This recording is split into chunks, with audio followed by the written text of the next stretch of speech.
नमो विष्णुपादाय कृष्णप्रेष्ठाय भूतले श्रीमते भक्तिवेदांत स्वामिन्निति नामिने। नमस्ते सारस्वते देवे गौरवाणी प्रचारिणे निर्विशेष शून्यवादी पाश्चात्य देशतारिणे। जय श्री कृष्ण चैतन्य प्रभु नित्यानंद श्री अद्वैत गदाधर श्रीवासादि गौरभक्तवृंद। हरे कृष्ण कृष्ण कृष्ण हरे हरे हरे राम राम राम हरे हरे। ओम नमो भगवते वासुदेवाय ओम नमो भगवते वासुदेवाय।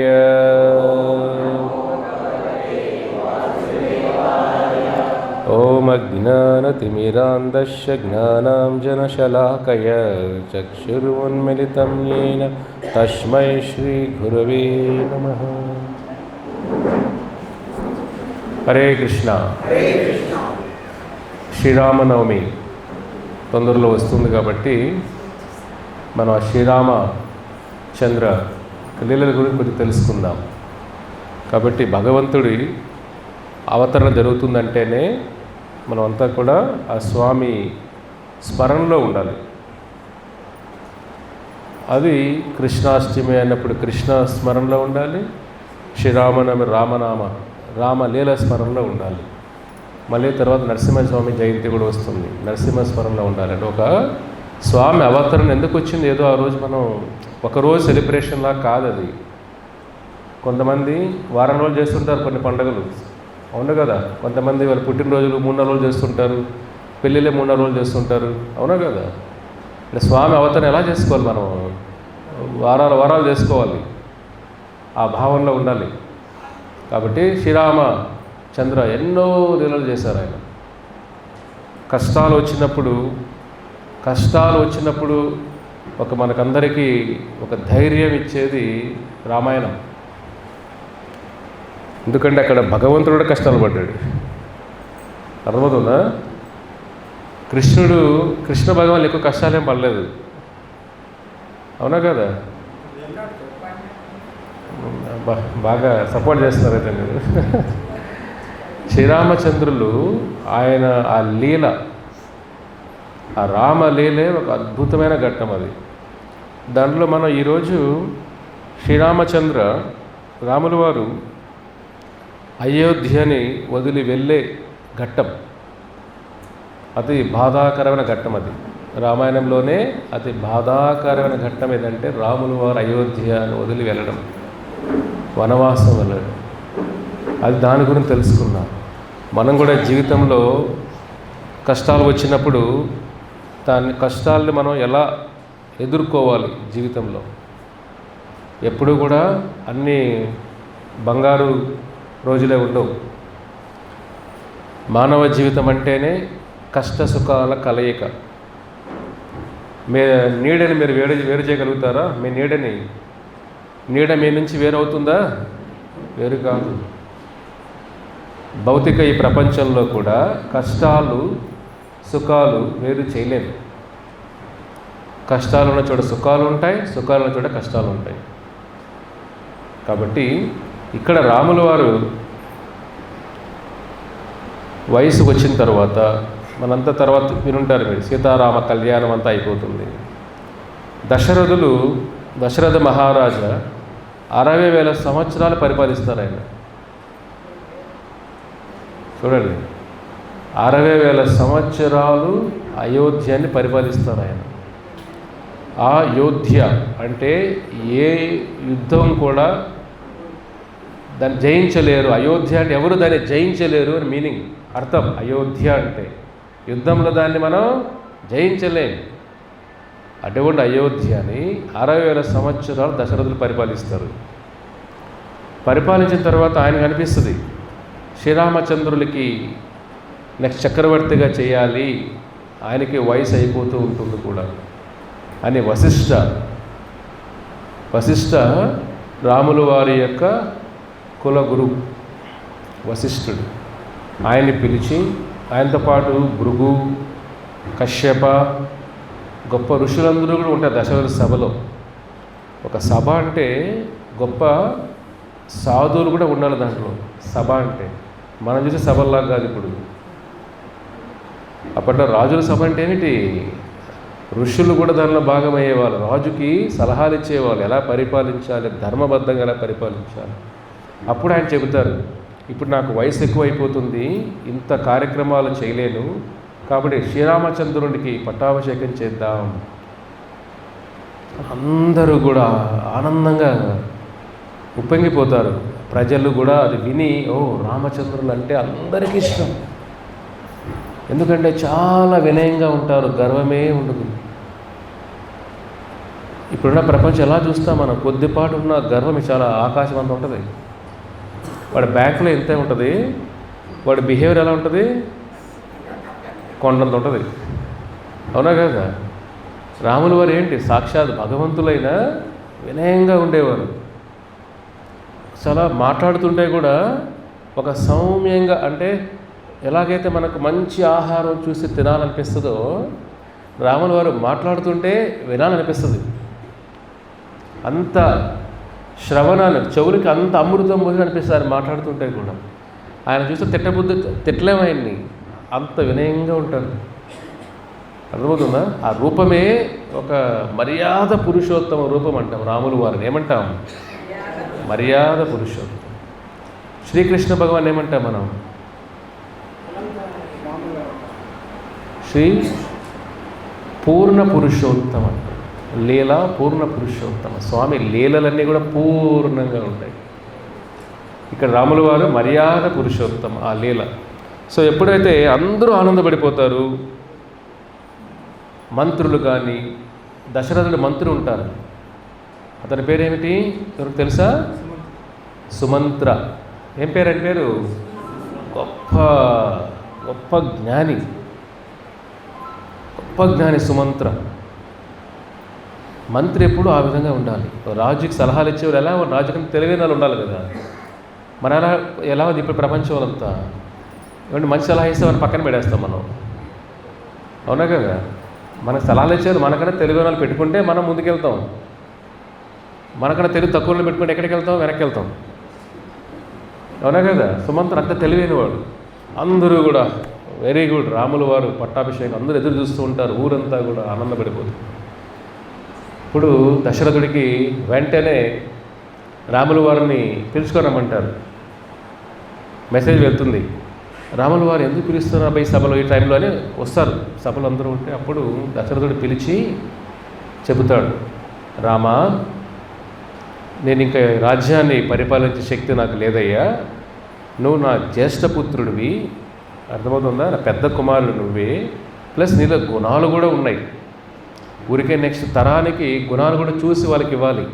ఊరికి పెద్ద కొడుకు కదా అని పైన పెట్టుకోకూడదు, దుర్యోధనులాగా.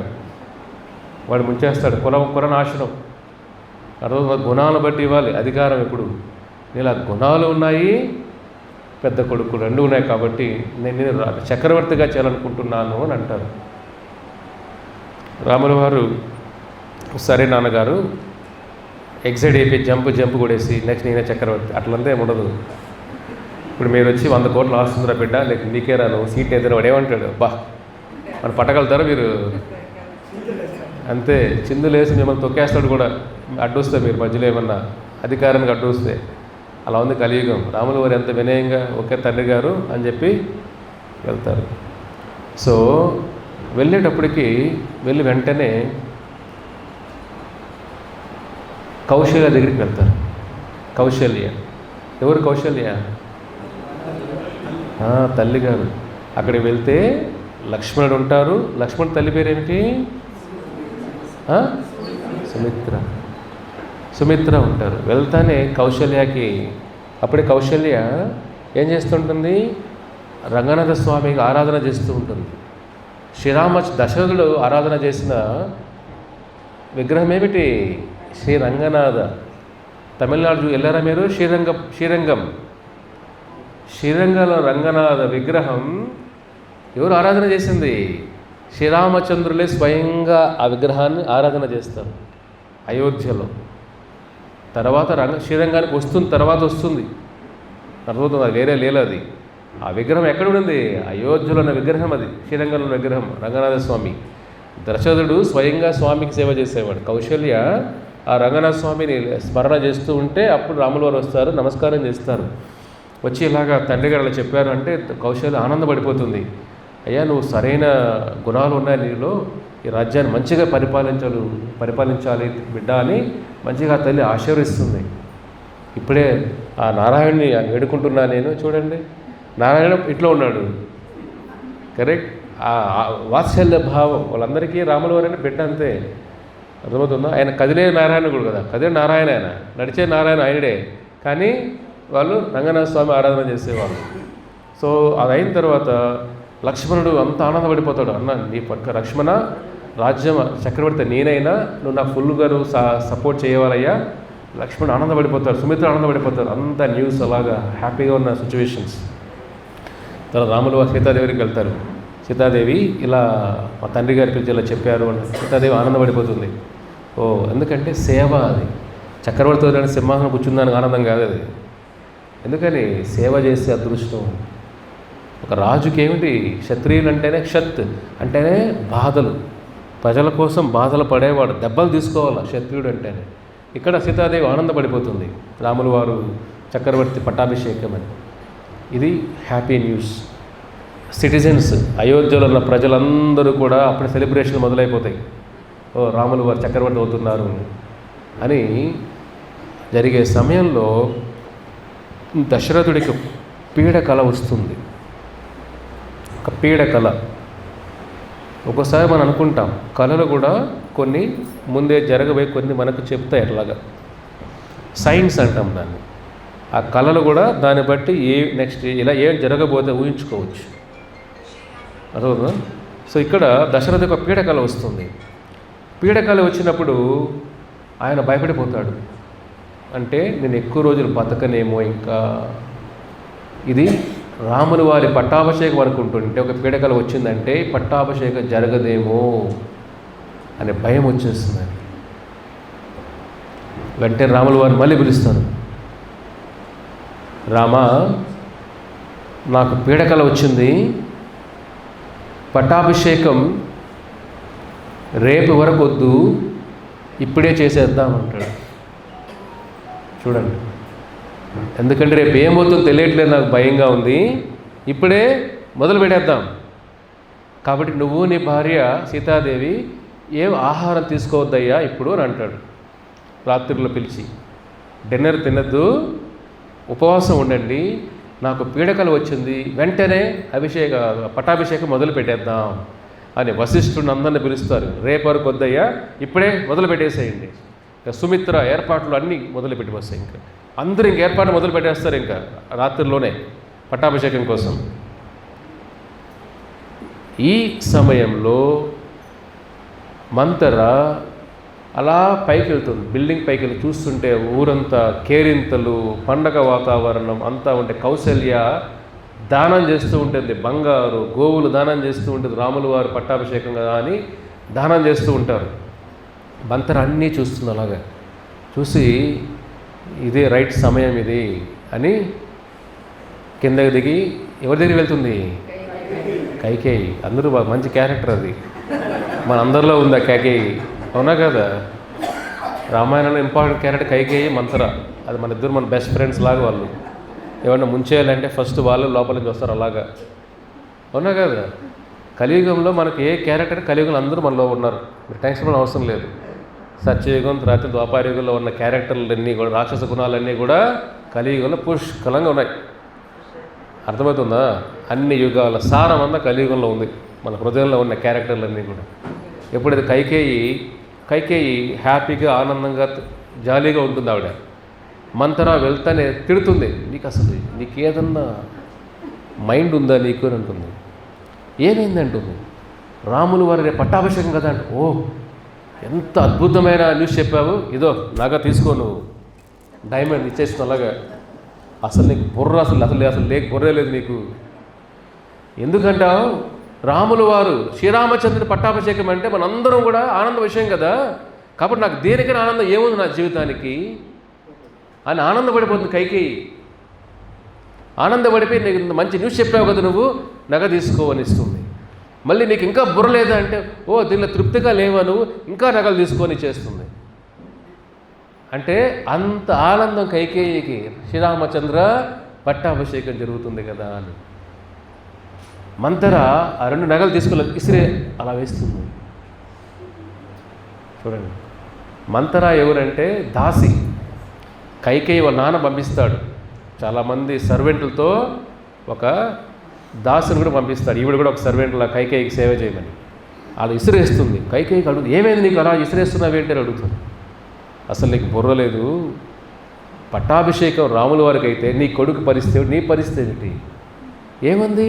రాముడు రామ నా కొడుకులాగా బాగా చూసుకుంటాడు అని అంటుంది కైకేయి. ఎప్పుడు కూడా చూడండి. తర్వాత మళ్ళీ మంతర మళ్ళీ అంటుంది, కౌశల్య బిడ్డ రామచంద్ర, రాముడు చక్రవర్తి అయితే నువ్వు కౌశల్యకి సేవకురాలు అవుతావు. చక్రవర్తి తల్లి ఆవిడే కదా, నీ రోల్ ఏమిటి? నువ్వు సేవకురాలు అవుతావు అంటే నువ్వు సేవకురాలు అవడానికి ఆనందపడుతున్నావా నువ్వు అని అంటుంది మంతర. నేను సేవకుడు ఎందుకు అవుతాను, సర్వెంట్ ఎందుకు అవుతానంటే మొత్తం కంట్రోల్ ఆమె ఆధీనంలో ఉంటుంది కదా. నీ బిడ్డ భరత కూడా శ్రీరామచంద్రుడికి సేవలో సేవకులాగా పనిచేసే తరతరాలు, మీ తరతరాలు ఎలాగా ఉంటారు వెళ్ళండి. కాబట్టి నీ బుర్ర పనిచేయట్లేదేమో. అప్పుడు కైకేయిలో కొద్దిగా ఆలోచన పుడుతుంది. కుటుంబాలు అలాగే నాశనం అయ్యేది. అర్థమవుతుందా? మీరు బాగానే ఉంటారు, విత్తనాలు వేరే వాళ్ళు వేస్తారు, మీరు దాన్ని మహావృక్షాలు చేసి పెడతారు. అవునా కదా? విత్తనాలు వేసేటప్పుడే ఏ విత్తనాన్ని గ్రహించాలి కదా.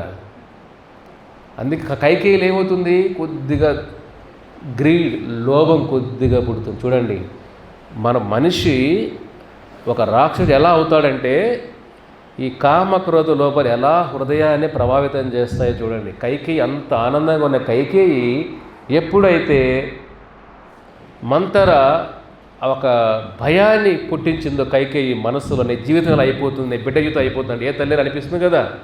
కైకేయి మనసులో వెంటనే కొద్దిగా ఏం పుడుతుంది, లోభం పుడుతుంది. అలాగా అయ్యో ఇది అవుతుందా, ఏం చేయమంటావు మంతరా? చూడండి, ఫస్ట్లో ఏం వినేది కాదు, ఇప్పుడు ఏమంటుంది, ఇప్పుడు ఏం చేయమంటావు? అవునా కదా?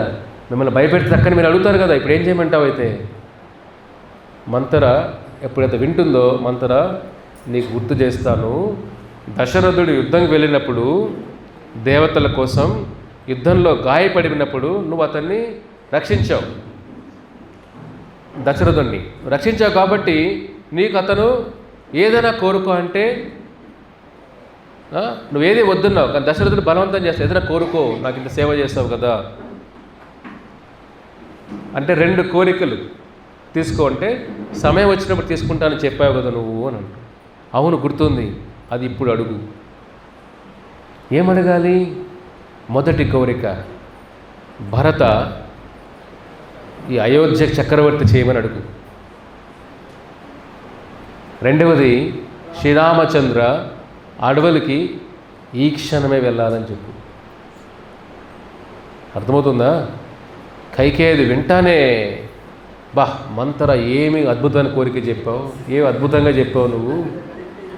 చూడు ఎంత మారిపోయిందో. వెంటనే లోభం అలా పనిచేస్తుంది. లోభం వచ్చినప్పుడు తప్పులు సలహాలు ఇచ్చినా అది వినసొంపుగా ఉంటాయి. లోభం లేనప్పుడు తప్పుడు సలహాలు తప్పుడులా కనపడతాయి. మనలో ఆ జ్ఞానం లేనప్పుడు ఏమవుతుంది, తప్పుడు సలహాలు కూడా అమృతంలాగా వినపడతాయి. మంతరాకి వెంటనే, మంతరాను ఏమి సలహా ఇచ్చావో, ఇప్పుడు నాకు నచ్చావు నువ్వు, అసలు ఎంత అందంగా ఉంటావో తెలుసా నువ్వు అంటుంది కైకేయి మంతరాన్ని. మంతర ఎలా ఉంటుంది? గోని. నువ్వు ఆ గోని పైన మంచి నగలు డెకరేట్ చేస్తాను మంతరా, నువ్వు గూనె ఉన్న వాళ్ళకి రాణిని చేస్తాను నిన్ను. చూడండి కైకేయి ఏమంటుంది? ఈ గూనె ఉన్న వాళ్ళందరికీ నేను రాణిని చేస్తా, గూనె వాళ్ళందరికీ నువ్వే రాణి. నీకు వెనకాల ఆ గూనికి ఏం చేస్తాను? అలంకారం చేస్తా, మంచి నెగలన్నీ వేసి, ఇంకా అందంగా ఉంది. అది ఉన్నా కూడా అందంగా ఉంటావు మంతరా. ఇంకా పోగొట్ట మొదలు పెడుతుంది మంతరాన్ని. దుర్బుద్ధి కరెక్ట్గా కలిశారు అనే కదా. వెంటనే ఏమైంది? మంతర ఆనందపడిపోయింది. ఇంకా సరే ఏం చేయమంటావు? సరే నువ్వు ఒక రాజుల కాలంలో ఏంటంటే రకరకాల రూమ్స్ ఉంటాయి. ఒక రూమ్ ఏమంటే బాధగా ఉన్నప్పుడు ఒక రూమ్లో పడుకుంటారు, కూర్చుంటారు అక్కడికి వెళ్ళి. నువ్వు ఈ రూమ్లో ఉండొద్దు, శోకంగా అంటే బాధ వెళ్తావు కదా, ఆ రూమ్ కోపం అలిగినప్పుడు వెళ్తా, ఆ రూమ్లోకి వెళ్ళు. నగలన్నీ అక్కడ వేసేసాయి, పైన బట్టలన్నీ కూడా చించినట్టు వేసేసాయి, ఒక మూల చీకట్లో కూర్చో. మీ ఆయన ఎన్ని చెప్పినా ఏమవ్వాలి? బెండ్ అవ్వద్దు. బెండ్ అయితే నేను బెండ్ తీస్తాను అంటే ఏమిటి? అంత గట్టి చెప్తామంటారా? దశరథుడు ఎన్ని ప్రయత్నాలు చేశాను, ఎందుకంటే దశరథుడి యొక్క ప్రాణం శ్రీరాముడు, దశరథుడి ప్రాణం శ్రీరాముడు. కాబట్టి ఈ మాట వింటానే దశరథుడు నీకు చాలా ఎమోషన్గా ఏడుస్తూ స్టోరీలు చెప్తాడు. ఆ స్టోరీలు విని నువ్వు కృంగిపోవద్దు, బాధపడద్దు, గట్టిగా ఉండు, లోపల రాయిలాగా ఉండు. వచ్చిన అవకాశం వదలొద్దు. ఇప్పుడు దశరథుడు నేను చనిపోతానన్నా వదలొద్దు. చూడండి ఎంత గట్టిగా కదా నేను చెప్తుంది మంతరా. సరే అని చెప్పి అలాగా కైకేయి చెప్పినట్టే శోక బాధలు ఉన్న రూమ్లోకి వెళ్ళి ఆవిడంతా నగలన్నీ కింద పడేసి ఇట్లా బాధపడుతూ మూల ఉండి చీకట్లో ఉంటే దశరథుడు ఇక్కడ ఏర్పాటు అంటే చేస్తూ కైకేయిని కలుద్దాం. కైకేయి చాలా ఇష్టమైన భార్య, కౌశల్య సుమిత్ర కంటే కూడా దశరథుడికి చిన్న భార్య. కైకేయి చాలా ఇష్టమైన భార్య కాబట్టి ప్రతిరోజు ఆవిడ దగ్గరికి వచ్చేవాడు సాయంత్రం కైకేయి దగ్గర దశరథుడు. చూడండి ఒక స్త్రీ బంధం కూడా మనిషిని ఏ విధంగా తయారు చేస్తుందో చూడండి. సో వస్తాడు, ఎక్కడ కైకేయి కనపడదు, వెతుక్కుంటే వెళ్తా రూమ్లో. ఏమైంది? అందరూ సెలబ్రేషన్ కదా బయటంతా, ఈవిడెందుకు బాధల్లో ఉంది? దశరథుడు ఫస్ట్ అక్కడే షాక్. వెంటనే వెళ్తాడు, ఏమైంది అంత ఆనందంగా నువ్వెందుకు ఇంత బాధల్లో ఉన్నావు? నీకేం కావాలో చెప్పు, నీ కోరికలు తీరుస్తాను. ఏం కావాలో చెప్పి, ముల్లోకాలు ఏం కావాలో నీ కోరిక తీరుస్తాను, మన ఆనందం ఉన్న సమయం ఇది. ఎన్నెన్నో చెప్తాడు. లాస్ట్కి ఆవిడ నాకు ఏది వద్దు అని ఇంకా లాస్ట్కి దశరథుడు ప్రాధేయపడతాడు. మీ అందరికీ బాగా తెలిసి ఉంటుంది, మాతాజీలకు కూడా, అవునా కదా? ఒక టైంలో మీ హస్బెండ్లు ప్రాధేయపడి ఉంటారు, లేదా మీరే ప్రాధేయపడేవాళ్ళు. అది మీరు చాలా మంచి గృహిణులు అయితే. ఇక్కడ కైకేయి పరిస్థితి ఏమిటి? కైకేయి ఎదురు చూస్తుంది. ఓయ్ బెండ్ అవుతున్నాడు, ఇంకా బెండ్ అవ్వాలి. దశరథుడు ఇంకా నువ్వు ఏం అడిగినా చేసేస్తారు, సరెండర్ అయిపోతున్నాను వచ్చినప్పుడు. అప్పుడు ఎస్, టైమింగ్ ఇంపార్టెంట్ ఎప్పుడు కూడా, అర్థమవుతుందా? ఊరికి కోపం వస్తే కరిగిపోకూడదు. అలా అని చెప్పి అలా చేయదు. ఇంటికి వెళ్ళి భక్తుల్లో కోపాలు ప్రతీకారాలు ఉండకూడదు. ఫస్ట్ ఆఫ్ ఆల్ భక్తుల ప్రతీకారం భక్తులే కాదు, కృష్ణుడికి నచ్చింది ఏమిటి? ఆ ప్రతీకార భావం రాకూడదు మన హృదయాల్లో అంతా కూడా. చాలా కృష్ణుడికి మనం దూరం అయిపోతాం, అటువంటి భావన వస్తాం, అక్కడ తొక్కేద్దాం, ముంచేద్దాం, ఆ భావన రాకూడదు. ఇక్కడేమవుతుంది? ఎప్పుడైతే కైకేయి కరెక్ట్గా దొరికాడన్నప్పుడు అప్పుడు చెప్తుంది, అయితే నాకు 2 కోరికలు ఉన్నాయంటుంది. అప్పుడు నాకు మాట ఇచ్చారు కదా మీరు, చెప్పు ఏం కావాలో చెప్పిస్తా, నీకు ఏమైనా చేస్తాను చెప్పు కైకేయి. ఫస్ట్ నా కొడుకు భరతుడిని చక్రవర్తిగా చేయంటాను. హార్ట్ అటాక్ అప్పుడే షాక్ ఆయనకి, కింద అలా పడిపోతాడు. అలాగా ఏం మాట్లాడుతున్నావు? భరతుడు చక్రవర్తి చేయడం ఏంటి? జ్యేష్ఠ పుత్రుడు పెద్ద కుమారుడు రామచంద్రుడు కదా, అంత గుణాలు ఉన్నవాళ్ళు, అయోధ్యవాసులకి ప్రాణ హృదయం రామచంద్రుడే. నేను ఎలా చెప్పాలి ఇప్పుడు సమాజానికి? ఏం చెప్పాలి నేను? ఏర్పాట్లు జరుగుతున్నాయా, నువ్వు ఇప్పుడు మార్చేస్తే దశరథుడు భార్య లోలుడైపోయి రామచంద్రుడికి అన్యాయం చేశాడు అంటారే, ఇవన్నీ ఎలా? నేను చనిపోయినా పర్లేదంటే పర్లేదు. చూడండి, మనిషి యొక్క లోభం, కామం, క్రోధం వచ్చినప్పుడు అవతల వ్యక్తికి ఏమైనా అంటే ఆనందిస్తాం, వాళ్ళ బాధల్ని మనం ఆనందిస్తాం. వైష్ణవ హృదయం ఏమిటి? వాళ్ళ బాధ ఉన్నప్పుడు అయ్యో పాపం అనాలి, కానీ వాళ్ళ బాధలు చూసి ఆనందపడకూడదు. కైకేయిలో ఆ భార్య హృదయం పోయింది. నువ్వు పోయినా పర్లేదు, నువ్వు చేయాల్సిందే. చూడండి, ఘాటు తెలిపింది ఆవిడ కొన్ని నిమిషాల్లోనే. తర్వాత రెండవ కోరిక ఏమిటి? శ్రీరామచంద్ర సీతాదేవితో శ్రీరామచంద్రుడు ఇప్పుడే ఈ క్షణమే అడవిలోకి వెళ్ళాలి. 14 సంవత్సరాలు అడవిలో నివసించాలి. ఎందుకు 14 సంవత్సరాలు అంటే 11 సంవత్సరాలు దాటిన తర్వాత 11 సంవత్సరాలు ఒక రాజు రాజ్యానికి దూరం అయితే వేరే వాళ్ళు ఎన్నుకోవచ్చు. కైకేయి మైండ్ ఎందుకు 14 ఎందుకు? రామచంద్రులు 11 సంవత్సరాల పైన రాజ్యం వదిలి వెళ్ళిపోతే ఆయన డిస్క్వాలిఫికేషన్. ఇంకా అంటే ఒక చక్రవర్తి రాజ్యానికి అన్ని సంవత్సరాలు దూరం అయితే వేరే వాళ్ళు చక్రవర్తి నియమించేయచ్చు నువ్వు. ఇంకా అర్థమవుతుంది. అంటే భరతుడికి చక్రవర్తి వచ్చినా కూడా రాజు ఎవరు? భరతుడే. జ్యేష్ఠపుత్రుడైన 11 సంవత్సరాలు దూరంగా ఉండే రాజ్యానికి పరిపాలనకి అతను రాజుగా పనికిరాడు. చూడండి, మైండ్ చూడండి. కాబట్టి 14 సంవత్సరాలు అడవిడైనా 14 సంవత్సరాలు అడవిలో ఉండాల్సిందే. దశరథుడు ఇంకా గుండె కోసినట్టు అయిపోతుంది. ప్లీజ్ ఏమనుకోవద్దు, నీ కొడుకుని చక్రవర్తి చేయి. రాముడు నా హృదయం ఇంత భోగాలతో ఉన్నాడు, అడవిలో ఎలా ఉంటాడు నా బిడ్డ? అది ఎంత క్రూరత్వం ఉంది నీలో, ఎలా అడవిలో ఉంటాడు? కాబట్టి ఇక్కడే ఉన్ని భర్త చక్రవర్తి చేస్తాను, అదొకటి లేకుండా చేయి అని వేడుకుంటాడు. అప్పుడు కూడా కైకేయి హృదయం కరగదు. అతను ఇక్కడే ఉంటే భరతుడు చక్రవర్తి అవడు, ఊర్లో అయోధ్య ప్రజలు కూడా యాక్సెప్ట్ చేయలేదు. కాబట్టి శ్రీరాముడు వెంటనే బయలుదేరాల్సిందే. నా గుండె కోసేస్తున్నా ఉన్నా కూడా ఆవిడ ఏం పట్టించుకో. ఇప్పుడు కూడా ఏమవుతుందో ఇవంతా కొన్ని నిమిషాల్లో జరిగాయి. ఇవన్నీ కూడా అంటే ఆ రాత్రి జరిగిన ఒక రాత్రి, అర్థమవుతుందా? ఒక రాత్రి ఎలాంటి విషాదకర రాత్రి చూడండి. ఇది వెంటనే మెసేజ్ పంపిస్తారు శ్రీరామచంద్రుడికి. రాముల వారు మళ్ళీ తండ్రి గారు పిలుస్తారేమిటి?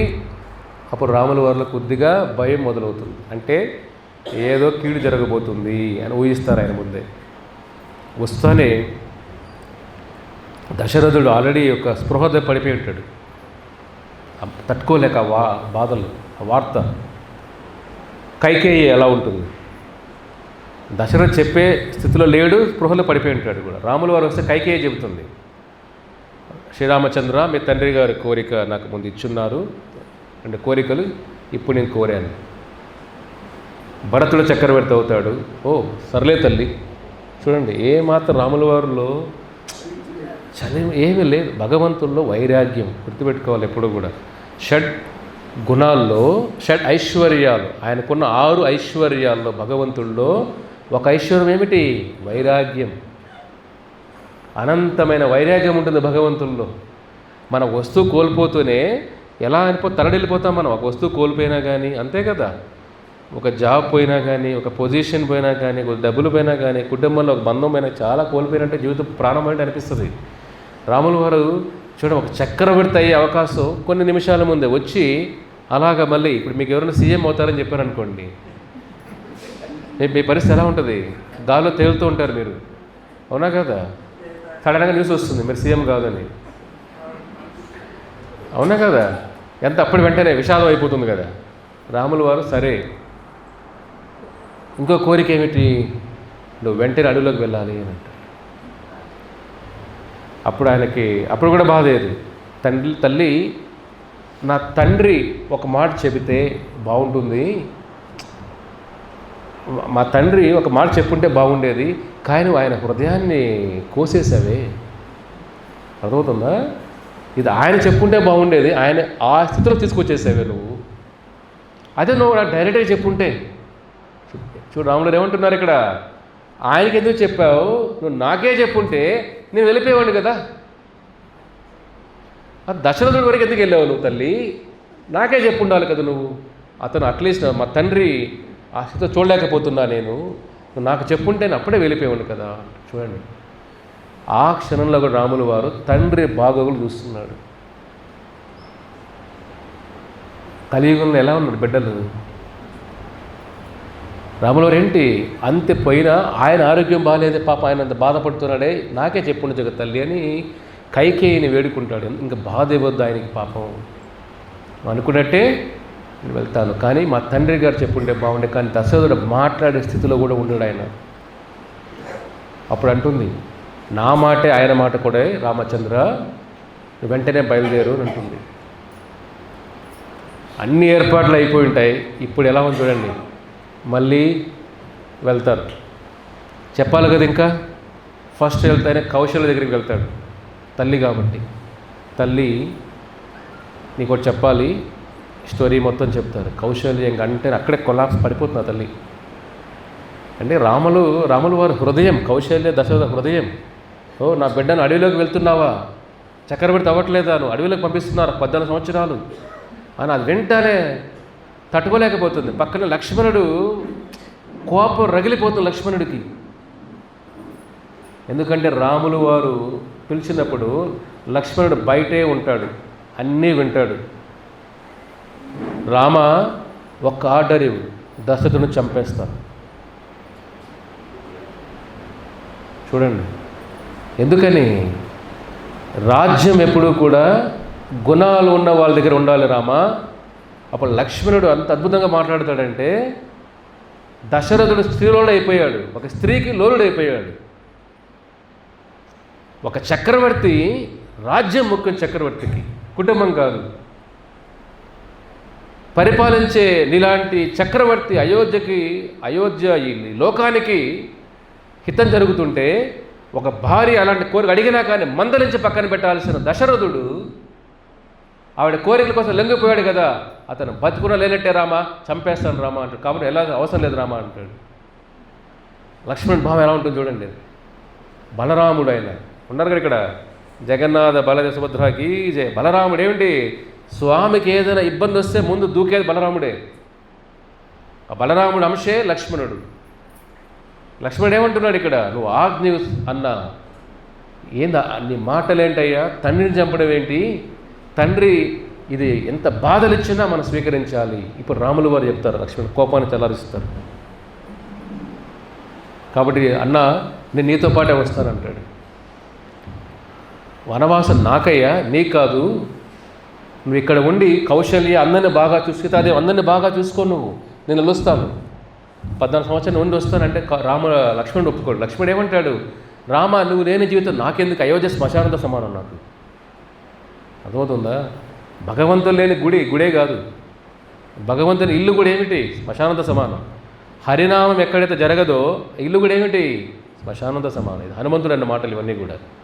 ఇక్కడ లక్ష్మణుడు అంటున్నాడు, నువ్వు లేని అయోధ్య శ్మశాన సమానం, నాకెందుకు అయోధ్య, నేను ఉండను స్వామి, నీతో పాటే ఉంటాను, నీతో పాటే వస్తాను. వద్దు లక్ష్మణ, అన్ని సంవత్సరాలు నీ కుటుంబం ఉంది, ఊర్మిళ. లక్ష్మణ భార్య పేరేమిటి, ఊర్మిళ. కాదు మీ కుటుంబం అంతా ఉంది, మీరు అందరూ చూసుకోవయ్యా అంటే అవసరం లేదు. అప్పుడు ఊర్మిళ చెప్తుంది, ఏమండి మీరు రాముల వారితో వెళ్ళండి, అర్థమవుతుందా, వీళ్ళందరూ నేను చూసుకుంటానంటుంది. అది భార్య అంటే. కష్టాలు వచ్చినప్పుడు కూడా భగవంతుని సేవ చేయి. సేవ చేసే భర్త లాగేకూడదు వెనక్కి. అయ్యో ఈ సేవలో ముందుకెళ్ళిపోతున్నాడే, ధనవంత ఇచ్చేస్తాడేమో, అన్నీ ఎక్కువ సేవ చేస్తున్నాడేమో, మన దూరం అయిపోతాడేమో, ఈ భావన ఉండకూడదు. ఊర్మిళ ఏం చేసింది, నాకు కష్టాలు వచ్చినా పర్లేదు స్వామి, నువ్వు వెళ్ళి రాముల వారి సేవ చేయి. ఎంత భావం చూడండి. అందులో ఊర్మిళ నిజమైన హీరో ఇక్కడ రామాయణంలో కూడా. భర్తని ప్రోత్సహించి పంపిస్తుంది, దిగులు పడట్లా. నీకెందుకండి, అన్నదమ్ములు ఉంటే తమ్ముడు భార్య అంటుందన్నమాట, మీ అన్నకు మనం నీకు తెక్కరా బాబు, నువ్వు ఇంట్లో ఉండగా ఎక్కడ పోతానంటావు, మన పిల్లల పరిస్థితి ఏమిటి, నీకు మైండ్ ఉందా అని ఇంకా 2 డేస్ ఇంట్లో కూర్చోబెడతారు. ఊర్మిళ ఏం చెప్తుంది, మీరు వెళ్ళండి, నేను చూసుకుంటా కౌశల్ అందరినీ కూడా. ఇది హీరో రామాయణంలో 10 హీరోస్ ఉన్నారు, ఇంపార్టెంట్ హీరో ఊర్మిళ కూడా. తర్వాత రాములు వారు ఇంకా లక్ష్మణుడు ఇంకా బలవంతం పెడతారు, సరే రావయ్యా అని అంటాడు. తర్వాత ఇంకెవరికి చెప్పాలి ఇప్పుడు మెసేజ్, సీతాదేవికి వెళ్తారు. సీతాదేవి చెప్తానే ఎలా అంటే సీతాదేవికి అప్పటికే ఇంకా బాధలో ఏడ్చేస్తుంది.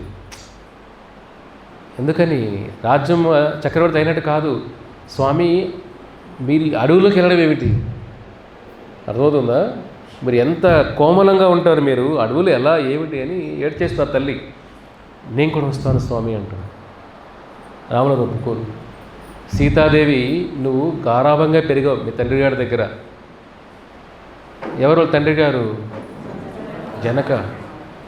గారాభంగా పెరిగావు, ఇప్పుడు కూడా నువ్వు కోమలంగా ఉన్నావు. నువ్వు అడవిలో క్రూర మృగాలు ఉంటాయి, ఇక్కడ ఆహారం ఉండదు. కైకే చెప్పినది ఏమిటి? అడవికి వెళ్ళాలి, బట్టలు ఏం కట్టుకోవాలి? చెట్లు కూడా నార, ఆ బట్టలు కట్టుకోవాలి. ఆహారం ఏం తినాలి? పండ్లు కూరగాయలు తినాలి. ఈ కండిషన్ చూడండి. ఒక ఏకాదశి చేయగలుగుతారా మీరు? కింద మీద పడతారు ఒక ఏకాదశి, ఎప్పుడు ద్వాదశి వస్తుందా అని చూస్తుంటాము, అవునా కదా? 14 సంవత్సరాలు ఏకాదశి చేస్తారా మీరు? చేతులు ఎత్తండి. 14 years ఏకాదశి, 14 సంవత్సరాలు ఓన్లీ ఆ కూరగాయలు పండు తినాల. ఒకరు రాకపోతే తినకపోతే అల్లాడిపోతారు, కొంతమంది ఉన్నారు అలాగా, ఎస్పెషల్లీ మీ ఊర్లో ఎక్కువ, అవును కదా? అలాంటిది కూరగాయలు పండే తినాలంటే 14 సంవత్సరాలు ఏకాదశిలాగా ఎంత కష్టం. సీతాదేవి ఇవన్నీ నువ్వు చేయలేవు, నువ్వు ఇక్కడే ఉండు. నీకు ఇబ్బంది అయితే మీ తండ్రి గారి దగ్గరికి వెళ్ళు, నేను వచ్చినాక మరి వెనక్కి రా అంటాడు. అప్పుడు ఆవిడ అంటుంది, ఒక భార్యకి భర్త ఎక్కడుంటే అదే వైకుంఠం. కాబట్టి నువ్వు ఎక్కడుంటే అదే నా జీవితం స్వామి. నేను వెళ్ళిపోయిన నా ప్రాణం, నా శరీరం ఉంటే ప్రాణం లేనట్టే. కాబట్టి నాకు అడ్డు చెప్పొద్దు, నేను నీతోనే వస్తాను. రాములు వారు మళ్ళీ కన్విన్స్ చేస్తారు, నువ్వు రావద్దు అని.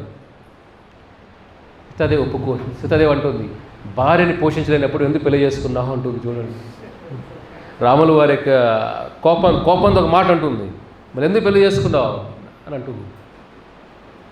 ఆ క్షణంలో తండ్రి గారిని నేను ఎందుకు వెళ్ళాలి? నేను అడుగుతున్నాను మిమ్మల్ని ఏమన్నా, ఆ కష్టాలు నీతోనే ఉంటాను నేను, కానీ మీరే సర్వస్వం నాకు. కష్టాలైనా నాకు సుఖంగా మీరు పక్కన ఉంటే చాలు, నాకు మీ సేవ చేసుకుంటే చాలు, నేను నాకేది వద్దు. ఏ భార్య అని అంటుంది మాట? అప్పుల్లో ఉన్న భార్య కలియుగం ఏమిటి? ఆరోగ్యం, అందం, ధనం, జాబు, పొజిషన్ ఇవన్నీ ఉంటేనే భార్యకి మీరు శ్రీరామచంద్రులాగా. వీటి లేకపోతే ఏ స్త్రీ అయినా భార్యను గౌరవిస్తున్న భర్తని, అప్పులున్న భర్తని, అందంగా లేని భర్తని, ఉద్యోగం లేని భర్తని, ఇలాంటి భర్తని ఏ స్త్రీ కోరుకుంటుంది? అది సీతాదేవి చెప్తుంది ఇక్కడ.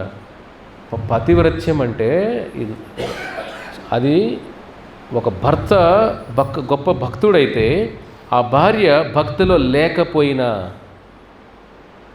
మనుసంహిత చెబుతుంది, భర్త గొప్ప వైష్ణవుడైతే ఆ భార్య, భాగవతం కూడా చెబుతుంది, ఆ భర్త సేవ చేస్తే చాలు, ఆవిడ జపం చేయకుండా వెళ్ళిపోద్ది. భర్త చేసే ప్రతి జపంలో ప్రతి మాల వైఫ్కి 100% 100% వెళ్తుంది. అర్థమవుతుందా? మీరేం చేయాలి రేపటి నుంచి? ఏం చేయాలి రేపటి నుంచి? మీరు మీ భర్తను రూమ్లో పెట్టి అందరికి మాల ఇవ్వండి, 16 మాలలు చేపించండి. 16 మాలలు చేస్తేనే టిఫిన్ పెట్టండి. అర్థమవుతుందా? 16 మాలలు చేస్తేనే భోజనం పెట్టండి, అప్పుడు డోర్ ఓపెన్ చేయండి. మీరు వైకుంఠం వాళ్ళు ముందు వాళ్ళు జపం చేయించండి. భార్య చేస్తే భార్యకే వస్తుంది, కానీ భర్త చేస్తే 100% 100%. కాబట్టి అది ఒక పవర్, అంటే ఒక భర్త సేవ, అంటే భర్త కూడా అలాంటి గుణాలు ఉండాలి. సీతాదేవి ఏం చేస్తుంది? రామ, నువ్వు లేకుండా ఈ జీవం ఉన్నది లేనట్టే, ఇప్పుడే నాకు 1-2 మార్గాలు, నాకు తీసుకెళ్ళు, లేదంటే విషయం ఇవి, ఇప్పుడే చనిపోతే ఇక్కడే, నేను రాను, ఇక్కడే చనిపోతానని అంటుంది. రాముల వారికి ఆమెను భయపెట్టేస్తుంది. రాముల వారు చూడండి ఎంత హృదయం కోమలకు ఉండేది, ఈ చనిపోతావేంటి, నాతో పాటు రా, పర్లేదులే నువ్వు. చూడండి, అలాగా ఒప్పుకుంటారు. ఇంకా బయలుదేరాలి కదా, వెంటనే బయలుదేరాలి. నోటీసే రేపు పొద్దున వెళ్దాం, అప్పుడు వెళ్దాం అని కాదు, ఇది అర్ధరాత్రుల్లో అప్పుడే బయలుదేరాలి. కైకేయి అంత పనిష్మెంట్ చూడండి. ఇంకా సరే, లాస్ట్లో తండ్రి గారు ఒకసారి దర్శనం చేసుకుని వెళ్దామని సీతాదేవితో పాటు అందరూ వస్తారు దశరథుడి దగ్గరికి. రాముల వారు అంతే రాయల్ డ్రెస్ అంతా తీసేస్తారు. అర్థమవుతుందా? ఆ చెట్టు దిగి వచ్చిన నారలతో బట్టలు వేసుకుంటాడు. కురులన్నీ కూడా స్వామి ఏం చేయాలి? ముడేసేస్తారు. ఇంకా అర్థమవుతుందా? ఒక ఋషిలాగా అయిపోతారు. ఇంకా ఆ డ్రెస్ చూసి లక్ష్మణుడికి హృదయం లోపల బద్దలైపోతూ ఉంటుంది. ఒక క్షణం వేసి అందరూ లేపేస్తాం రామేసి. కానీ రాముల వారితో కొద్దిగా కంట్రోల్ చేస్తూ ఉంటారు లక్ష్మణుడిని. ఇక్కడ పరిస్థితి చూసి ఎలా ఉంటుందంటే, సీతాదేవి కూడా బయలుదేరుతారు కదా, అప్పుడు వశిష్ఠుడు అందరూ, సుమిత్ర అందరూ ఉంటారు, మంత్రులు ఋషులు అందరూ ఉంటారు, అందరూ ఏడుస్తూ ఉంటారు. ఆ పరిస్థితిని చూసి ఎలా ఉంటుంది చూడండి. ఒక్క రాత్రి ఎలా విషాద రాత్రి అది. ఎప్పుడైతే రాముల వారి డ్రెస్ అలంకరణ ఎంతో అందంగా ఉన్న రాముల వారిని ఆ విధంగా చూసి వశిష్ఠుడు కూడా కళ్ళలు నీళ్ళు కారిపోతూ ఉంటాయి. వశిష్ఠుడికి కూడా ఏడుస్తూ ఉంటాడు. వెంటనే సీతాదేవికి ఆవిడ కూడా డ్రెస్సు చూడండి, ఆ నార వేసుకుంటూ ఉంటే జారిపోతూ ఉంటుంది. అది రాముల వారు వేస్తూ ఆవిడ కట్టుకొని ఉంటే జారిపోతూ ఉంటుంది. అప్పుడు అడుగుతారు సీతాదేవికి, ఈ నార కట్టుకోలేదు, ఆవిడ జారిపోతుంది, ఒక స్త్రీకి జారిపోతే ఎలాగా, ఆవిడకైనా కొద్దిగా ఎక్సెప్షన్ ఇవ్వండి నేను అడుగుతాను. చూడండి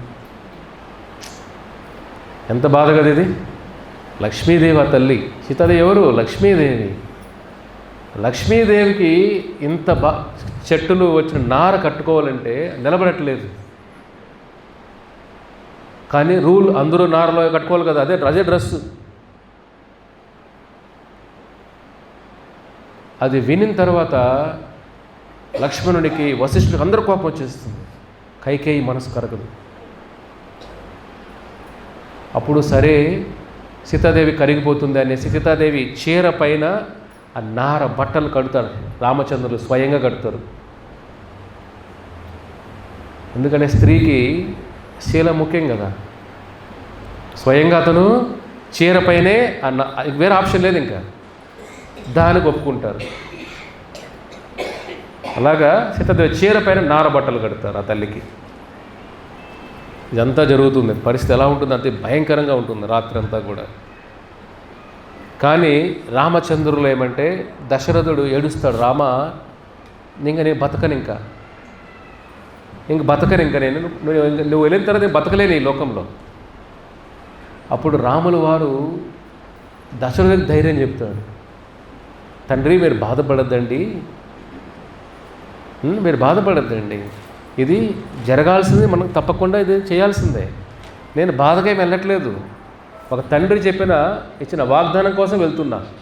కాబట్టి మీరు ధైర్యంగా ఉండండి, మీరు బాధపడద్దండి.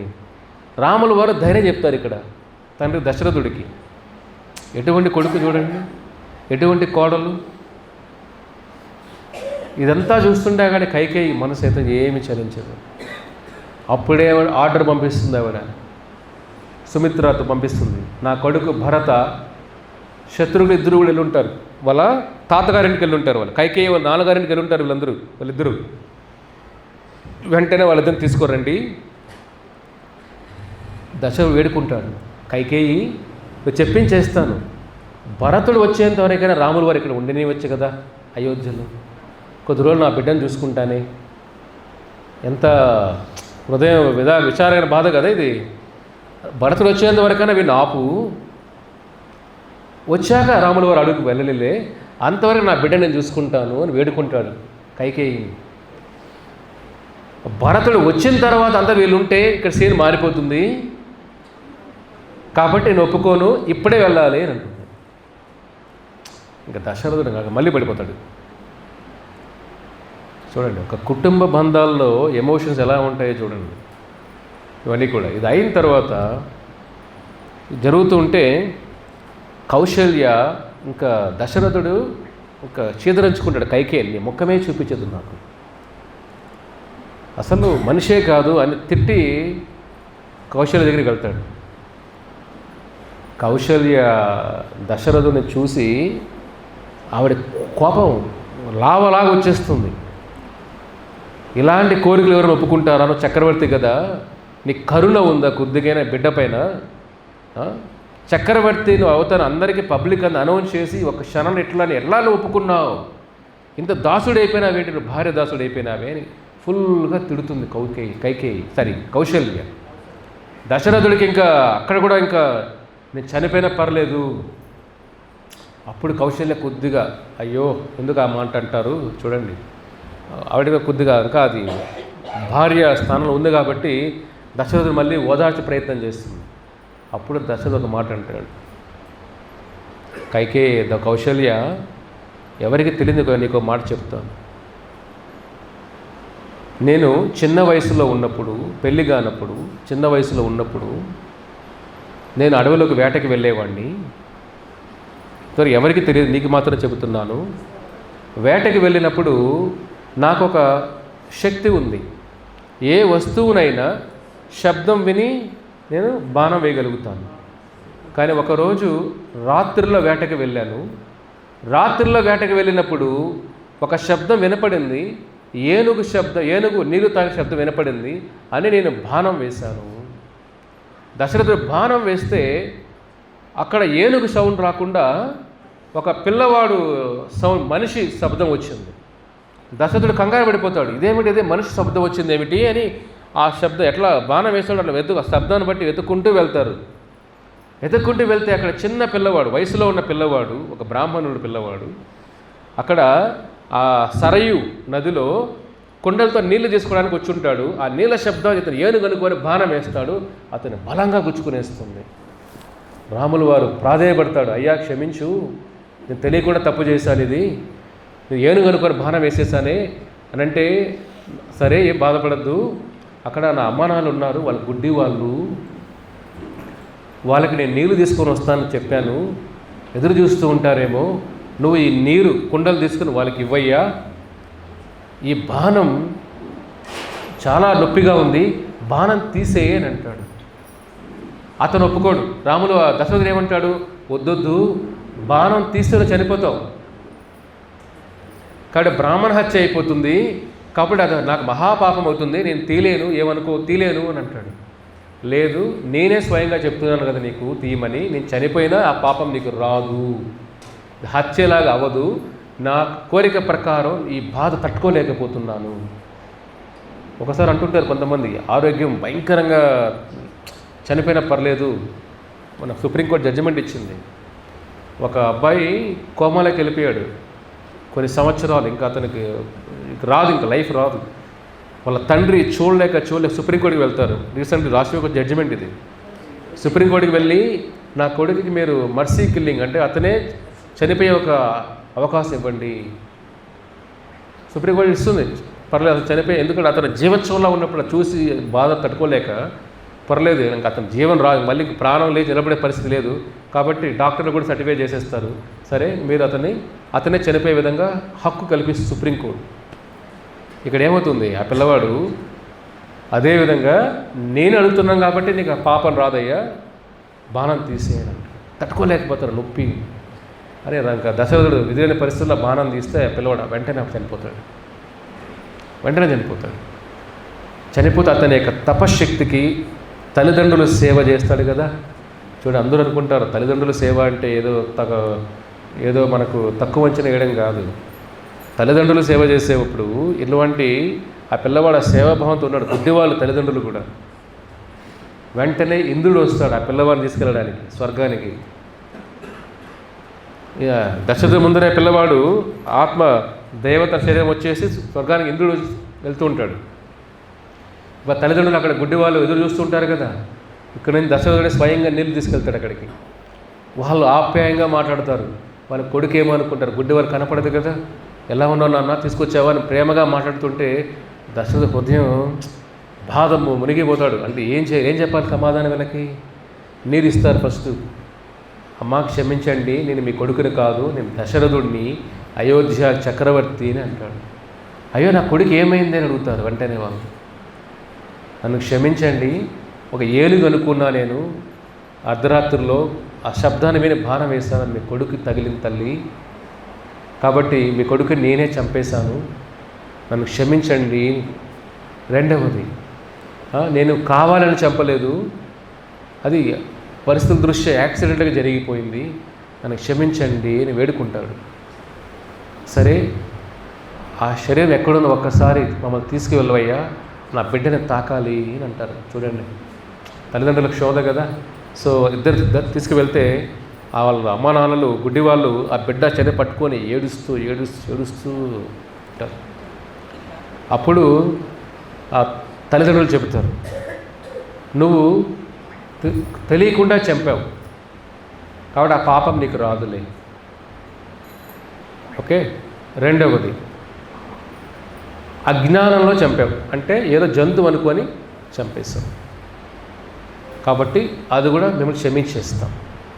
కానీ నా బిడ్డ చనిపోయాడు కదా, కాబట్టి నువ్వు నాకు అబద్ధం చెప్పుంటే, వాళ్ళు ఎంత పవర్ఫుల్ అంటే శక్తివంతులు తల్లిదండ్రులు కూడా, నువ్వు మాకు అబద్ధం చెప్పి నీ తల ఇప్పుడే 1000 ముక్కలు అయిపోయేది. కానీ నువ్వు సత్యం పలికావు. ఒక తప్పు చేసినప్పుడు గట్స్ ఉండాలి. తప్పు చేశాను, తప్పును దాచిపెట్టడం దానికి పెద్ద గట్స్ అవసరం లే, కుటిల బుద్ధి ఉండే చాలు దానికి. ఒక తప్పు చేశానని చెప్పడానికి అది భక్తుల లక్షణం ఏముండాలి? నేను తప్పు చేశాను ప్రభుజీ, తప్పు చేశాను మాతాజీ. గురువుల దగ్గరైనా భక్తుల దగ్గర తప్పులు దాచిపెట్టకూడదు. తప్పు చేయడం వల్ల ఏమవుతుంది? ఆ కర్మ తగ్గుతుంది. తప్పు దాచిపెడితే ఏమవుతుంది? కర్మ రెట్టింపు అయిపోతుంది. కర్మ అలా పనిచేస్తుంది. ఇక్కడ ఉద్దేశం కూడా ముఖ్యం మనకు. ఇక్కడ అతను ఏమంటాడు, నువ్వు కానీ అబద్ధం చెప్పు, నువ్వు నాకు చెప్పలేక అబద్ధం చెప్పుంటే నీ తల 1000 ముక్కలు ఇక్కడే అయిపోయేది. నువ్వు సత్యం పలికావు కాబట్టి నీకు క్షమిస్తున్నా.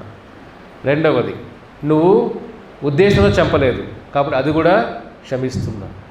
కానీ నా బిడ్డ చనిపోయాడు కాబట్టి మేము ఆ బిడ్డ తలుచుకొని జీవితాంతం ఆ బాధలో ఉంటాం కాబట్టి నువ్వు కూడా భవిష్యత్తులో నీ బిడ్డ నీకు దూరం అవుతాడు, ఏడ్చి ఏడ్చి చనిపోతావు. కర్మ ఎవరిని వదిలిపెట్టదు. దశరథుడు ఇది చెబుతాడు, ఇది కౌశల్య, నాకు పెళ్ళి కానప్పుడే ఈ సంఘటన జరిగింది, అదే ఇప్పుడు నిజమైంది కాబట్టి నేను ఇక్కురులో బతకను ఇంకా. చూడండి, దశరథుడు కూడా ఒక్కొక్కసారి కర్మ సిద్ధాంతంలో ఒకసారి తప్పించుకోలేం, కొన్ని ఏర్పాట్లు జరుగుతాయి. అంటే దశరథుడి కర్మ ఏం లేదు ఇక్కడ, కానీ ఏర్పాటు ఎలా జరుగుతుంది? సృష్టిలో ధర్మం కొన్ని ఉంటాయి, ఆ ధర్మాలు ఎవరైనా రెస్పెక్ట్ చేయాల్సిందే. ఇక్కడ దశరథుడు కూడా ఏమైంది? ఆ కర్మ వల్ల ఇది సంఘటన జరిగింది కాబట్టి అప్పుడు కౌశల్య అర్థమవుతుంది, ఇంత ఉంద బ్యాక్గ్రౌండ్ స్టోరీ ఇది. దశరథుడు చేయడం వల్ల బిడ్డ తలుచుకొని గుడ్డి వాళ్ళలాగా అయిపోయి చనిపోతాడు. కర్మ ఎవరిని వదిలిపెట్టదు ఇక్కడ.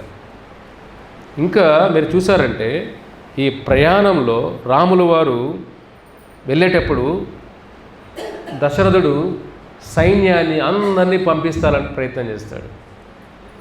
రాముల వారికి మంచిగా వండి పెట్టండి, ఆయనకి సేవ చేయండి అని అందరిని 1000 మంది పంపిస్తాడు. కైకేయి అంటుంది, సైన్యం లేకుండా నా కొడుకు చక్రవర్తి ఎలా అవుతాడు? అర్థమవుతుందా? మీ డైలీ సీరియల్స్ లాగా ఇవన్నీ. సైన్యం లేకుండా నా బిడ్డ చక్రవర్తి ఎలా అవుతాడు? సైన్యం తీసుకెళ్ళిపోతే రాజు, ఇప్పుడు రాజు పేరుకి మాత్రం సైన్యం లేకపోతే ఎలాగా? కుదరదు, ఒంటరిగానే వెళ్ళాలి.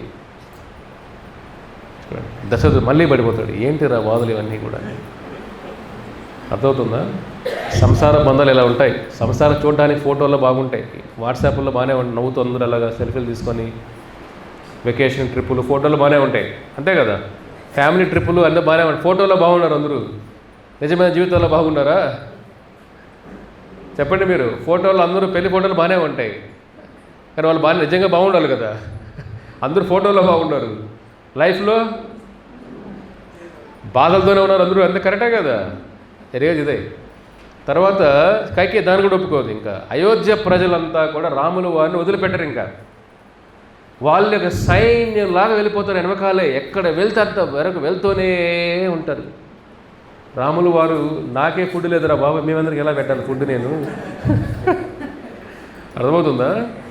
ఒక రాజు అంటే అందరిని చూసుకోవాలి కదా, నాకే ఏమీ లేదు, మిమ్మల్ని ఎలా మీరు ప్రసాదం మీరు వెళ్ళరా బాబు, మీరు రాములు వేడుకుంటారు, పనిష్మెంట్ నాకు మీ అందరికి కాదు. కానీ అయోధ్య వాసులు ఏమిటి? రాములు వారు లేని అయోధ్యే కాదు అది. అర్థమవుతుందా? భగవంతుడి నామం లేని నాలుక నాలుకే కాదు, భగవంతు నామం పలకలేని శరీరం జీవన్ శవం. ఎవరు చెప్తారు? హనుమంతుడు అంటాడు, ఏ శరీరం అయితే రామనామం పలకదో జీవమున్న శవంలాగే. జీవమున్న ఏ లాగని చెప్పండి? కాలు చేతులు బాగుంటే సరిపోతుందా? మాట్లాడే శక్తి ఉంటే సరిపోతుంది? కళ్ళు బాగుంటే సరిపోతుందా? జీవం ఉంటే రామనామం పలకాల నాలుగు పైన, లేదంటే వాడు శవంతో సమానం అంటాడు హనుమంతుడు కూడా. ఇక్కడ అయోధ్య వాసులు రామనామ స్మరణలోనే జీవితం గడిచిపోతుంది వాళ్ళకి. రాములు వారు ఓదార్చి వెనక్కి మళ్ళీ పంపిస్తారు. అర్థమవుతుందా? ఇప్పుడు ఎపిసోడ్ చూడండి మీరంతా కూడా. రాముల వారు కానీ, సీతాదేవి కానీ, లక్ష్మణుడు కానీ, ఊర్మిళ కానీ, ఇదంతా కూడా ఎలా అనిపిస్తుందంటే, దానికి ఇంకొక స్టోరీ ఏమిటి? ఇక్కడ రావణాసురుడిని చంపాలంటే దానికి కొన్ని ఉన్న నియమాలు అక్కడ. అర్థమవుతుందా? ఇది ఒక స్టోరీ. మీరేమనుకుంటారు? కైకేయి ఇట్లా అంటారు. కాదు. స్టోరీ ఏంటంటే, మంతర ఎవరు? మంతర దేవలోకంలో ఉన్న ఒక అప్సర. ఇది ట్విస్ట్. బాగుంది కదా ఇప్పుడు మీకు?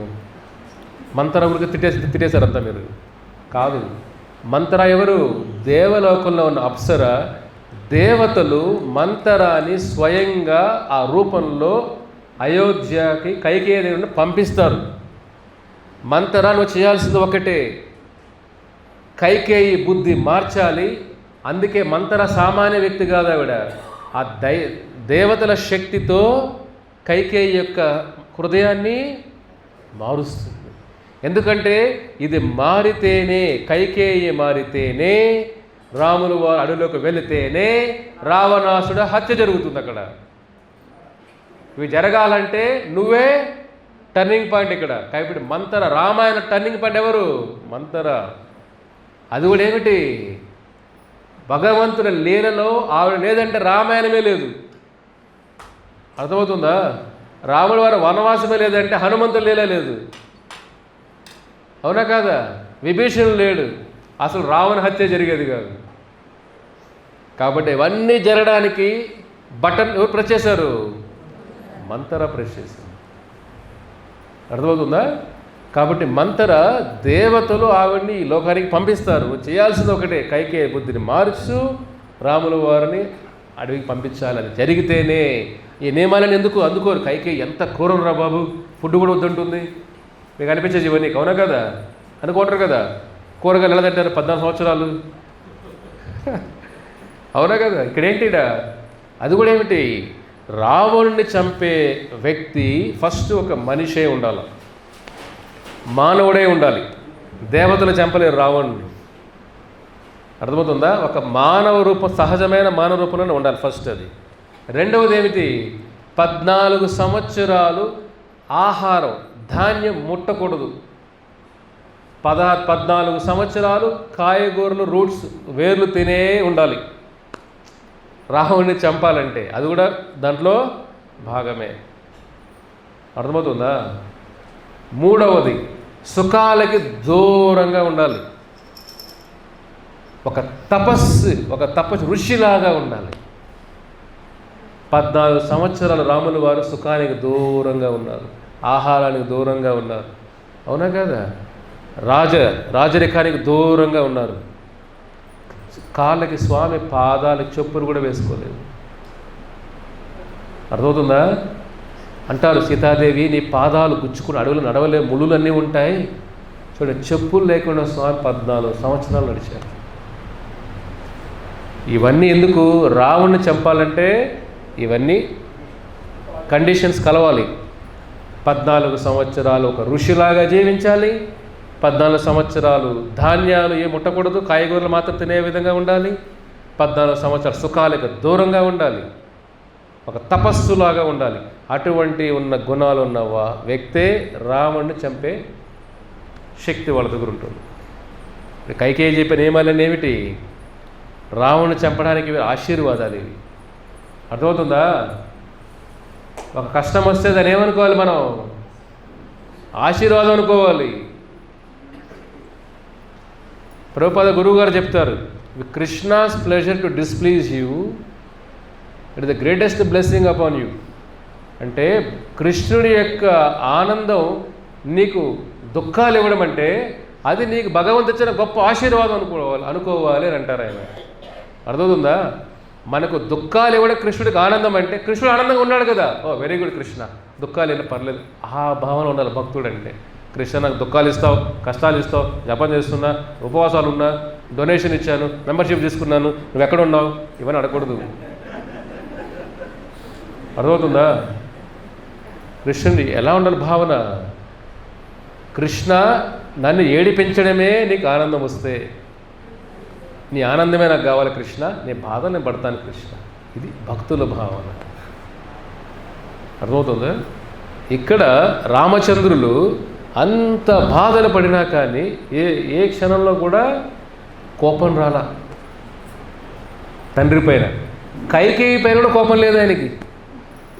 కైకేయిని ఏమన్నారు, నువ్వు నాకే చెప్పచ్చు కదా తల్లి, నా దగ్గర నీకు ఎందుకు మొహమాటం అంటాడు చూడండి ఆయన. చెప్తే నీ మాట, నా తల్లి కౌశల్య, నువ్వు అలాగే కదా, నాకు కూడా నా కౌశల్య చెప్పినా నువ్వు చెప్పినా ఒకటే కదా మాట, నేను వెళ్తాను కదా, ఆయన ఎందుకు బాధ పెడతావు పాపం చూడండి. కాబట్టి కైకేయి కూడా ఏమిటి, ఒక దేవతల యొక్క స్క్రిప్ట్లో ఆవిడ చిన్న భాగం అయ్యింది అక్కడ. మంతరా కూడా ఎవరు, మంతరా దేవత అప్సర, మంతరా కూడా ఇక్కడ రాముని చంపడానికి ఇది పెద్ద స్క్రిప్ట్ ఇది. అర్థమవుతుందా? కానీ నొప్పి నిజమే ఇక్కడ. అర్థమవుతుందా? నొప్పి ఏమి డ్రామా కాదు ఇక్కడ, నొప్పి ఏమిటి నిజం. ఇది రాముల వారు బాధలు, రాముల వారు కన్నీళ్ళు, సీతాదేవి కన్నీళ్ళు, లక్ష్మణుడు కూడా ఇంకొకరిని చంపాలంటే ఎవరు, ఇంకా రావణ కొడుకు పేరు ఏమిటి, మేఘనాథ్, ఇంద్రజిత్, 2 పేర్లు ఉన్నాయి ఆయనకి. ఇంద్రజిత్తును చంపాలంటే కూడా ఆ వ్యక్తిలో కొన్ని గుణాలు ఉండాలి. 14 సంవత్సరాలు నిద్రే పోకూడదు. అర్థవుతానా? రావణుని చంపాలంటే ఈ 14 సంవత్సరాలతో పాటు నియమాలన్నీ ఉన్నాయి, అది రాముల వారు చేశారు. రాముని కొడుకుని చంపాలంటే ఏమిటి, 14 సంవత్సరాలు నిద్రే, కళ్ళు ఆర్పకుండా ఉండాలి, నిద్ర పోకూడదు. రెండవది 14 సంవత్సరాలు ఆహారం తీసుకోకూడదు అసలు. లక్ష్మణుడు 14 సంవత్సరాలు ఏ రోజు కూడా ఆహారం తీసుకోలే. 14 సంవత్సరాలు ఉపవాసం ఉన్నాడు లక్ష్మణుడు. 14 సంవత్సరాలు నిద్రే పోలేదు. పొద్దున సీతారామునికి సేవ చేయడం, ఆహారం తీసుకురావడం, కూరగాయలు తీసుకురావడం, తీసుకురావడం, రాత్రుల్లో వాళ్ళు నిద్రపోతుంటే వాళ్ళకి సెక్యూరిటీ గార్డ్లాగా ఉండడం. అది బలరామ కృష్ణుడు చేసే సేవ. అనంతశయుడు లక్ష్మణుడు ఆ భావం చూడండి. అందుకే రాత్రుల్లో సెక్యూరిటీ గార్డ్లాగా ఉండేవాడు లక్ష్మణుడు. పొద్దున సీతాదేవికి రాములవారికి కావాల్సిన పరిచర్యాలని చేసేవాడు. కాబట్టి రాత్రుల్లో నిద్రపోయేవాడు కాదు, పొద్దున సేవ చేస్తూనే ఉండేవాడు.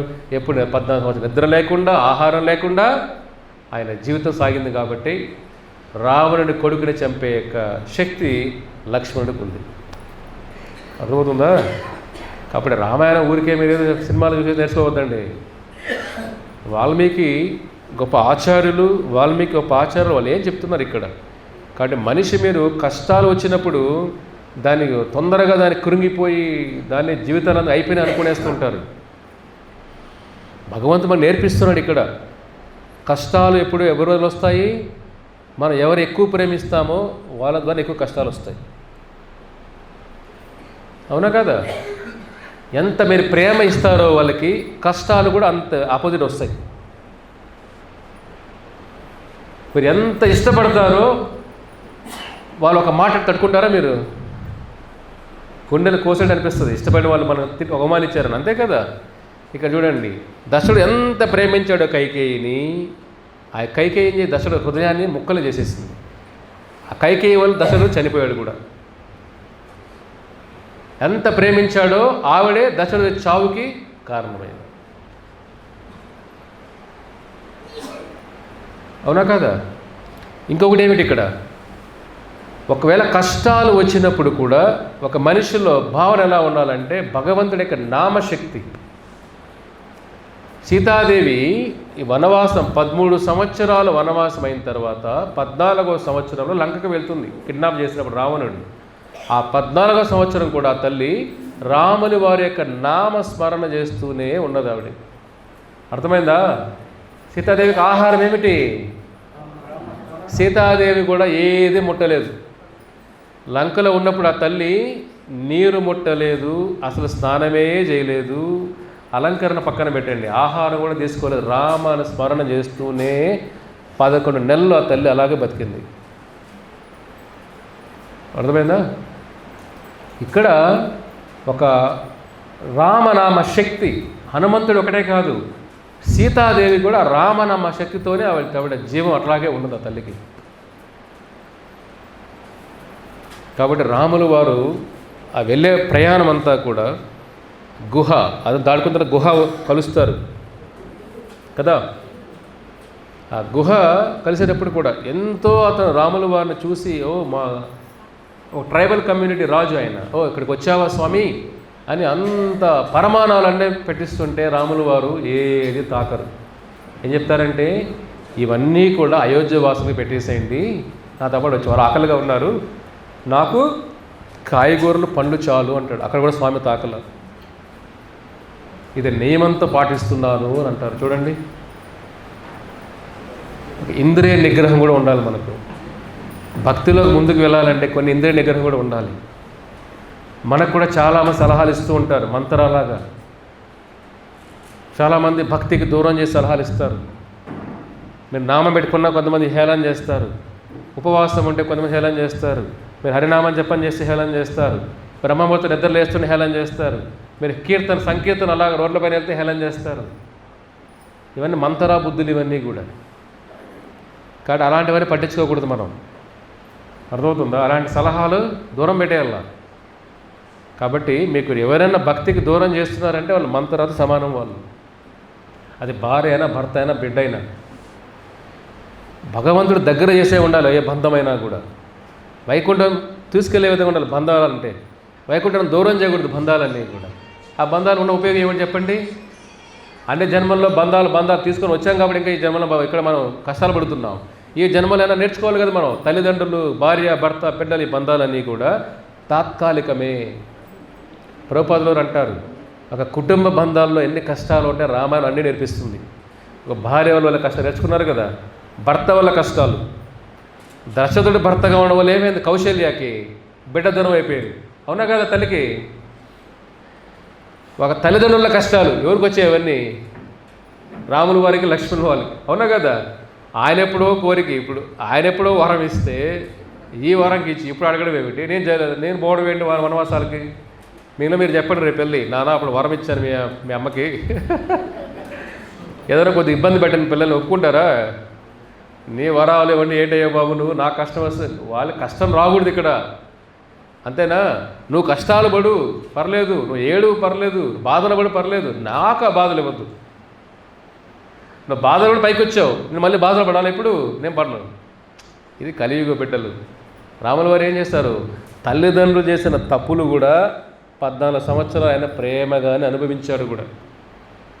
అవునా కదా? అన్నదమ్ముల మధ్య బంధం ఎలా ఉండాలి చూడండి. అన్నదమ్ములు అంటే ఆస్తుల కోసం కొట్టుకొని, నాకు ఎక్కువ నీకు తక్కువ, వాడికి ఎక్కువ ఇచ్చావు నాకు తక్కువ ఇచ్చావు. అర్థమవుతుందా? బయట ఇదే సమాజం అంతా ఇదే ఉంది కదా. పెద్ద పెద్ద కుటుంబాలు కూడా పేపర్లో చూస్తుంటారు మీరు, ఆస్తి తగాదాలంతా కూడా. వారి పేర్లు మేము చెప్పకూడదు, మీకే బాగా తెలుసు పేపర్లు ఏమి వస్తున్నాయో. అంటే ఆస్తుల కోసం అన్నా చెల్లెళ్ళు, అక్కాజమ్ముళ్ళు, బంధాలు ఏమి, అన్నదమ్ములు బంధాలు ఏమీ లేవు. కలియుగం ఏమిటి? ధనం ముఖ్యం, బంధాలు కాదు. కలియుగం అలా ఉంది ప్రపంచం అంతా కూడా. లక్ష్మణుడు ఏం చేశాడు? నువ్వు వెళ్తే నాకెందుకు స్వామి ఈ సుఖమంతా, నీతో పాటే నేను ఉంటాను. 14 సంవత్సరాలు నిద్ర లేకుండా ఎంత సేవ చేశాడు. ఇంకా ఇంపార్టెంట్ క్యారెక్టర్, హీరో రామాయణంలో ఇంకా పవర్ఫుల్ హీరో ఎవరంటే భరత. ఆయన గురించి మనం నెల చెప్పుకోవచ్చు. రామాయణం అంటే హనుమంతుడు కాదు, భరతుడు గురించి చెప్పుకోవాలి. అర్థమవుతుందా? భరతుడు ఎన్ని అవమానాలంటే, భరతుడు కైకేయి ఎక్కడి నుంచి వచ్చింది? కైకేయి వాళ్ళ నాన్న రష్యాలో ఉండేవాడు, రష్యా. అర్థమవుతుందా? కైకేయి వాళ్ళ అమ్మగారు ఊరేది ఇప్పట్లో రష్యా, అప్పట్లో అది కైకేయి వాళ్ళ ఊరు అది. భరతుడు ఎప్పుడు అయోధ్యకు వస్తాడో అయోధ్య వాసులంతా ఇంకంటే క్రిమినల్ చూసాడు, ఇంకా చంపేద్దాం అంత కోపంగా ఉంటారు. ఆయనకు అర్థమే కాదు, ఇలా అయిపోయారంటారా వీళ్ళందరూ ఇలా చూస్తున్నారు అనిపిస్తుంది కదా సడన్గా. మీ ఊళ్ళో బస్ దిగారు అనుకోండి, అందరూ రెడీగా ఉన్నారు ఆయుధాలు పెట్టుకొని. మీకు అనిపిస్తుంది ఏం చేస్తారు, మరి ఏం చేస్తారు అనిపిస్తుంది. మీకేం తెలియదు పాపం, బ్యాక్గ్రౌండ్ ఇన్ఫర్మేషన్ తెలియదు మీకు అందరికీ. భరతుడికి ఏమీ తెలియదు పాపం. వస్తే భయంకర వాతావరణం. అప్పటికే భరతుడు వచ్చేటప్పుడు కూడా ప్రకృతిలో కొన్ని సైన్స్ వస్తూ ఉంటాయి. ఏదో అయింది వస్తాడు. వచ్చిన తర్వాత వాళ్ళ తల్లిని తిడుతాడు. అది హైలైట్ రామాయణంలోనే. అసలు నువ్వు తల్లే కాదు నాకు. రాములు వారు శ్రీరామచంద్రుడు నా ప్రాణాన్ని పక్కన పెట్టేసేవు నువ్వు. అసలు భరతుడు రాములు లేకుండా భరతుడేమిటి? రామదాసుడిని నేను, రాముల వారి దాసుడిని. ఆ సింహాసనం ఎలా కూర్చుని అనుకున్నావు నువ్వు? ఇది కుటిల బుద్ధి ఎలా వచ్చింది నీకు? కైకేయి ఎప్పుడు తిడతాడో అప్పుడు కైకేయిలో ఉన్న భ్రమ అలా పోతుంది. మరి ఎవరి కోసం అయితే చేస్తారో వాళ్ళు లాగి వ్యక్తీకారు అనుకోండి, అప్పుడు నిద్రలు వేస్తారు. కరెక్టే కదా, అవునా కదా? మీరు ఒక పని ఎందుకు చేస్తాం? ఒక ఆనంద పెట్టడం కోసం చేస్తాం కదా. మీరు కష్టపడి ఆనందపడి చేసినప్పుడు ఆ వ్యక్తి మిమ్మల్ని చివాట్లో పెట్టారనుకోండి, తిట్టితే మీకు ఎలా అనిపిస్తుంది? దీనికోసం మనం ఎందుకు చేయాలి మనం అనిపిస్తుంది కదా. కైకేయిల భ్రమ ఎప్పుడు పోతుంది? భరతుల్లో కోపం చూసి భరతుడు చంపేసే వరకు వెళ్ళిపోతారు తల్లిని. అక్కడ వచ్చిన పరిస్థితి కౌశల్య దగ్గర వెళ్తే, కౌశల్య ఏం భరత ఇప్పుడు ఆనందంగా ఉన్నావా అని అంటుంది. ఆ మాట గుండెలు తల్లిని ఇక్కడే చనిపోతా నేను, అసలు నాకు ఏమీ తెలీదు. భరతుడు అంటే ఇప్పుడు ఒక నింద వేసిన తర్వాత రోజు వాళ్ళని ప్రూవ్ చేయాలి కదా. ఇప్పుడు దొంగ అనేస్తే అనడం ఈజీ, ప్రూవ్ చేయాలి కదా దొంగ కాదు అని. భరతుడి పరిస్థితి ఏమిటి? ప్రతిరోజు అంటే అందరికీ చెప్పుకోవాల్సి వస్తుంది ఆయన సమాధానం. ఇక్కడ సుమంత్రాకి వశిష్ఠ అందరూ ఏమనుకుంటారు? భరతుల్లా కోరికుందేమో, అందుకే తల్లి ఇలా పలికిందేమో. భరతుడు ఎక్కువ శత్రు అయిపోతాడు రామాయణంలో అందరికీ. అప్పుడు భరతుడు చేసిన లీల అద్భుతం లీల. యాక్చువల్లీ పెద్ద స్టోరీ అది, తర్వాత మాట్లాడుకుందాం. సింహాసనం కూడా కూర్చోడు, రాములు వారి పాదుకాలు తీసుకొని వచ్చి సింహాసనం పైన పెట్టి, అంతేకాకుండా ఈ రాజ్యానికి అయోధ్యకు చక్రవర్తి శ్రీరామచంద్రులే, భరతుడు ఒక సేవకుడు మాత్రమే అని ఎవరికి కనపడకూడదు. నంది గ్రామం అని అయోధ్యకు దూరంగా ఉంటుంది. నంది గ్రామంలో ఉంటూ అక్కడి నుంచే చిన్న గుడిసెలో ఉంటూ ఆహారం కూడా తినకుండా, చూడండి, బియ్యపు గింజలు, యూరిన్, గోమూత్రంతో అది మాత్రం నేల మీద అలాగా తీసుకునేవాడు. అంతే, జంతువులాగా ఎంత వస్తే అంతే తీసుకునేవాడు. గోమూత్రం ధాన్యాలు కలిపింది. అర్ధరాత్రులు స్నానం చేసేవాడు. కనపడితే పొద్దున ఎవరున్నా అయోధ్య వాసులకి కనపడితే వాళ్ళ కోపం మనం పెంచేస్తామేమో అని రాత్రుల్లో స్నానం చేసేవాడు. 14 సంవత్సరాల నరకం అనుభవించింది భరతుడు. ఆ అపవాదాలు మోసి మోసి మోసి మోసి. భక్తి అంటే గౌరవం కాదు, అపవాదాలు వచ్చినా ఆ తట్టుకొని నిలబడే శక్తి ఉండాలి భరతుడిలాగా. కాబట్టి రామాయణ నిజమైన హీరో హనుమంతుడు అని అనొచ్చు, కానీ నిజమైన హీరో రాములు వారి కోసం ఎక్కువ కష్టాలు, అవమానాలు, ఎక్కువ భయంకరమైన జీవితం గడిపింది భరతుడు. అందుకే శ్రీరామచంద్ర హృదయాన్ని జయించేస్తాడు భరతుడు. ఇక్కడ రామాయణంలో అన్సంగ్ హీరో అంటే భరతుడు. కాబట్టి మీరు నేర్చుకోవాల్సింది ఏమిటి? అవమానాలు వస్తే కృంగిపోయి పారిపోకూడదు. మన వైకుంఠం వెళ్ళాలంటే ఎన్నో ఆటంకాలు వస్తాయి. మీరు ఒక చిన్న పని చేయని ఎన్ని ఆటంకాలు వస్తాయి రోజు. మీకు ఒక ఊరు వెళ్ళాలని ఎన్ని ఆటంకాలు వస్తాయి. అంటే మోక్షం రావాలంటే, వైకుంఠ మోక్షం రావాలని ఎన్ని ఆటంకాలు వస్తాయి. అన్ని ఆటంకాలను తట్టుకొని శక్తి హరే కృష్ణ మహామంత్రం ఇస్తుంది, రామనామ కృష్ణనామం ఇస్తుంది. ఈ నామశక్తి ఉంటే ఆ అవమానం తట్టుకోగలుగుతాం, కష్టాలు తట్టుకోగలుగుతాం. కాబట్టి ప్రతిరోజు కూడా రామాయణమే. కాబట్టి మీరు జీవితంలో ఎన్ని ఉన్నా లేకపోయినా ఈ రామనామ కృష్ణనామాన్ని ఒక ఆస్తిలాగా అనుకోండి. ఇది ఉన్నవాడు నిజమైన సంపద ఉన్నవాడు. భరతుడు ఎన్ని కష్టాలైనా రామనామంతా జయించాడు. అర్థమవుతుందా? కాబట్టి రామనామ స్మరణలోనే కౌశల్య అలాగే జీవించిన తల్లి కూడా రాములు వారిని స్మరించుకుంటూ జయించి, సీతాదేవి కూడా రామనామం జపం చేస్తూనే స్మరణ చేసుకుంటేనే 11 నెలలు ఆ తల్లి లంకల్లో ఉన్నప్పుడు ఆహారం లేకపోయినా ప్రాణం అలాగా పట్టుకొని ఉండదు. రామనామ శక్తినిచ్చింది సీతాదేవికి కూడా. కాబట్టి ఈ కలియుగంలో ఏమిటి? రామకృష్ణ నామమే కలియుగం మందు. కలియుగానికి మందు ఇది, మోక్షాన్ని ఇచ్చే మందు ఇది. హరే నామ హరే నామేవ కేవలం కలో నాస్తేవ నాస్తేవ గతిరన్యత. కలియుగంలో ఆ శ్రీహరి నామమే ఒకటే మార్గం, మార్గం, మార్గం, వేరే దారి లేదు లేదు లేదు అని శాస్త్రాలు చెబుతాయి. కాబట్టి మీరందరూ కూడా హరే కృష్ణ మహామంత్రాన్ని ఒక మందులాగా తీసుకోండి. ప్రతి ఇంట్లో కూడా రామాయణం ఉంటుంది. ప్రతి ఇంట్లో కూడా భార్య, భర్త, పిల్లలు, అన్న, చెల్లి, అక్క, తమ్ముడి బంధాలు, ఈ బంధాల్లో కష్టాలు, ధనమే మనిషికి శత్రువు, ధనమే. లోభం, కైకేలు ఎలా పుట్టింది? లోభం అంటే ఏమిటి? ధనమే కదా. కలియుగంలో ధనం ఎక్కడ ఉంటుంది? కలిపురుషుడు అక్కడే ఉంటాడు. కలిపురుషుడు ఎక్కడ ఉంటాడు? ధనం ఉన్నవాడు కలిపురుషుడు ఉంటాడు. దుర్యోధనుడే కలిపురుషుడు కలియుగానికి. ఆ కలి ఎక్కడ ఉంటాడు? కలిపురుషుడు, పాప పురుషుడు అంటారు. అతను ఎక్కడ ఉంటాడు? ధనం ఎక్కడ ఉంటే అక్కడే ఉంటాడు. అందుకే ధనం ఉన్న చోట మనశ్శాంతి ఉండదు, లక్ష్మీ ఉన్న చోట మనశ్శాంతి ఉండదు. నారాయణ పరాయణ అవ్వాలి, లక్ష్మీ పరాయణ కాదు, నారాయణ పరాయణ అని కృష్ణుడు అంటే గీతలు అంటారు కదా. మనశ్శాంతి ఎలా వస్తుంది? భోక్తారం యజ్ఞ తపశం సర్వలోక మహేశ్వరం సుహృదం సర్వభూతానాం జ్ఞాత్వాం శాంతి మృచ్చతి. అర్జున, ఎవరైతే యజ్ఞ తపస్సం చేసిన భోక్తారం, స్వామికి అన్ని ప్రీతి కోసం చేయాలి, కృష్ణుడి ప్రీతి కోసం చేయాలి, కృష్ణుడి ఆనందం కోసం చేయాలి. ఈ భావన ఉంటే ఏమవుతుంది? ఈ భావన ఉండాలి. ఆత్మతృప్తి కోసం చేయకూడదు, కుటుంబ తృప్తి కోసం చేయకూడదు, బంధు ప్రీతి కోసం చేయకూడదు, హరి ప్రీతి కోసం చేయాలి. అది గీతలో చెప్తున్నాడు స్వామి. భోక్తారు యజ్ఞ తపశం అని జీవితం సాగిస్తారో, జ్ఞాత్వాలు ఈ జ్ఞానంతో ఈ పని చేస్తారో శాంతి మృచ్చతి, వాళ్ళు ఈ లోకంలో ఉన్న ప్రశాంతం ఉండకూడదు. లక్ష్మి ఉన్న చోట ప్రశాంతత ఉండదు. ఇది సావిత్రి శాపం. ఇది తెలుసు కదా. సావిత్రి, బ్రహ్మకి భార్య సావిత్రి, ఆ పేరు కూడా సావిత్రి. మళ్ళీ గాయత్రి ఇంకొక భార్య వస్తుంది, పెద్ద స్టోరీ అది కూడా. సావిత్రి శాపం పెడుతుంది. లక్ష్మి ఎక్కడ ఉంటే అక్కడ మనశ్శాంతి ఉండదు. ట్రస్ట్ చేసుకోవచ్చు కావాలంటే మీరు. ఏమి లేనప్పుడే తృప్తిగా ఉండేది జీవితం, అవునా కదా.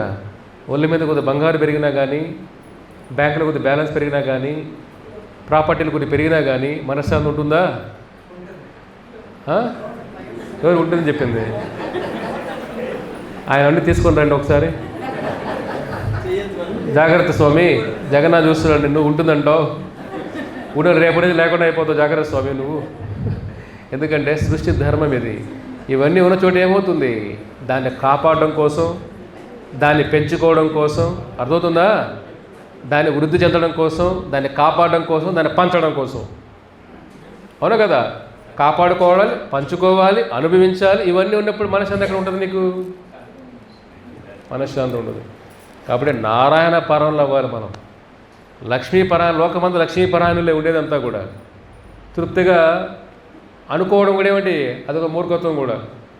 ఒక పిచ్చివాడు హాస్పిటల్లో డాక్టర్ మాట్లాడేటప్పుడు ఒకతను వెళ్తాడు, ఇద్దరు మాట్లాడుతుంటే ఆయన ఏమనుకుంటాడంటే, పేషెంట్ అందరూ మాట్లాడుతుంటారు ఇక్కడ, కొత్తగా వెళ్ళిన అతను ఏమనుకుంటాడంటే ఈ పేషెంట్ ఏంది ఇట్లా ట్రబుల్ చేస్తాడు అనుకుంటాడు. మళ్ళీ చెప్తాడు, నేను పేషెంట్, నేను డాక్టర్ అయ్యా, వాడు నాకు ఓటు వేసుకున్నాడు, వాడు పేషెంట్ యాక్చువల్లీ.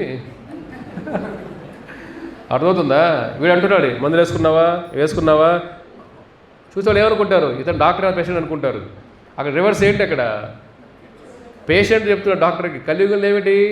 మనకు బుద్ధి సరిగా లేకపోయినా ఏమనుకుంటాం? బాగుందో అనుకుంటాం, చూడడానికి బాగుందో అనుకుంటాం. అర్థమవుతుందా? కాదు, బుద్ధి మారాలి. కాబట్టి సుఖాల కోసం, నా సుఖం నా పరం గత, స్వామి అన్నాడు కదా, సుఖాల కోసం జీవించేవాడికి తృప్తి దొరకదు ఈ లోకంలో. కాబట్టి ఈ ఒక్క జీవితమైన రాముల వారి కోసం బతుకుదాం, ఒక్క జీవితమైన రామాయణమయం చేసుకుందాం, ఒక్క జీవితమైనా కూడా ఆ రాముల వారు భరతుల్లాగా, లక్ష్మణుల్లాగా, కొద్దిగా హనుమానులాగా కొద్ది సేవ చేద్దాం. రాముల వారికి ఏమి ఆశించకుండా సేవ చేశారు కదా లక్ష్మణుడు. కాబట్టి ఈ ఒక్క జీవితం రాముల కోసం బతుకుతాం. ఇది శ్రీరామనవమి జరుపుకునే యొక్క భావన. కాబట్టి మనం ఉట్లు కొట్టేసి వాళ్ళ పచ్చళ్ళు తినేసి అన్నీ తినేసి రామనవమి అయిపోవడం కాదు. రాముల వారి స్మరణ, రాముల వారి నామం, రాముల వారి యొక్క లీల, రామాయణం ఇవన్నీ కూడా వింటుంటే అది శ్రీరామనవమి. రాముల వారు మనకు వచ్చిందే లోకహితం కోసం, మనకు వైకుంఠం తీసుకుని స్వామి వచ్చాడు ఇక్కడ. కాబట్టి ఆయన మనం గౌరవించుకోవడం కానీ, ఆరాధన చేయడం కానీ, నామాన్ని జపం చేయడం కానీ, ఇదే మన మానవ జీవితం. దీనికి మించి ఏమీ లేదు. ఇది సంపద. ఇది ఉన్నవాడు ఇది వైకుంఠం తీసుకుని ఒక నామమే. అర్థమవుతుందా? పైన మనకు కొన్ని బంగారు వైడూర్యాలు వజ్రాలు వేసుకున్న వైకుంఠం బావు. ఒక్క మాల అర్థమవుతుందా? ఈ 108 పూసలు మీరు 16 మాలలు చేయండి, ఇది తీసుకెళ్ళిపోద్ది వైకుంఠానికి. ఇది ఒక్కటి మీ దగ్గర ఉంటే చాలు. మీ దగ్గర ఏమి అన్నీ కోల్పోయినా, ఆచార్యులు అంటారు, అన్నీ కోల్పోయినా, నాకు కాళ్ళు పోయినా పర్లేదు, చేతులు పోయినా పర్లేదు, మొండం పోయినా పర్లేదు, 4 ఉంటే చాలు రామనామం జపం చేయడానికి. ఈ 4 వైకుంఠం తీసుకెళ్ళిపోతుంది అని అంటారు. ఇది భక్తుల్లో ఉండాల్సిన భావన. కంప్లైంట్ చేయడం కాదు. ఈ ఒక్క 4 ఉంటే చాలు వైకుంఠం పోవడానికి. మీ దగ్గర ఏముందో స్వామి చూస్తున్నాడా? చూడట్లేదు. కాబట్టి ఎవరిది ఇంకా జపం మొదలు పెట్టలేదో జపం మొదలు పెట్టండి. ఈ రోజు నుంచైనా రేపటి నుంచైనా ఒక మాల చేయండి, జీవితం సార్థకత చేసుకోండి. ఓకేనా? హరే కృష్ణ. శ్రీరామచంద్ర భగవానికి జై. సీతారామ లక్ష్మణ హనుమాన్ పరివారికి జై. హరే కృష్ణ.